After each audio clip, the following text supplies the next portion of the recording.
السلام عليكم. اليوم بنسوي معاكم شاورما خالية من الجلوتين. بنحتاج صدر دجاج نقطعه قطع صغيرة ونتبله بعلبة روب وملعقة صغيرة من الباربيكيو صوص وملعقة صغيرة من بهارات الدجاج ورشة من البابريكا، ونتركها تتنقع بالثلاجة لمدة 6 ساعات. بعدين نجيب تاوة تكون مانعة للالتصاق، نسخنها زين وبعدين ننزل عليها الخلطة، ونتم نقلب لين يطلع الماي من الدجاج.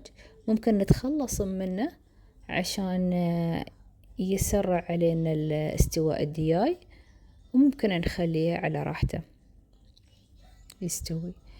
نتم نقلب إلى أن تنشف الخلطة بالكامل، ويبدأ شوي الدياي يتحمر.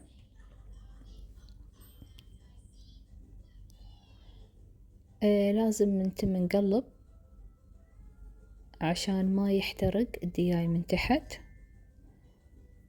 إلى أن نوصل لهذا اللون، وبكذي نكون خلصنا. إذا كانت عندنا قطع كبيرة ممكن نقطعها لقطع أصغر عشان تستوي معانا أسرع. وقليت معاها بطاطا شوي، وعلينا وعليكم بالعافية. أتمنى أنكم تجربون الطريقة وتعجبكم.